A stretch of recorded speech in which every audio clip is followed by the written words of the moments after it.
Pera, ano nga ba ang totoong halaga nito sa buhay mo? Dapat bang dito nakabase ang pagkilala sa pagkatao mo? Na pag salat ka nito, isa kang trapo.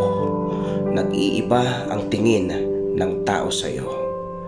May mga barkada ka bang ganito? Noong marami kang pera, ang bango-bango mo.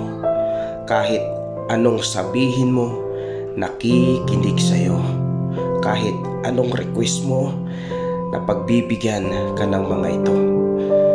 Ngunit noong naging mailap ang pera sa'yo, nawala din ang mga barkada mo na akala mo'y hanggang dulo. Ang tanging nakikinig na lang sa'yo ngayon ay mga taong totoo sa buhay mo.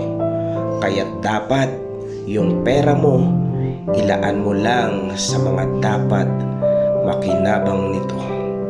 Sa pamilya mo na kahit wala ka ng bango, yayakapin ka pa rin ng mga ito at maibibigay ang totoong halaga sa'yo, na kahit wala ka ng pera, pagsisilbihan ka pa rin nila.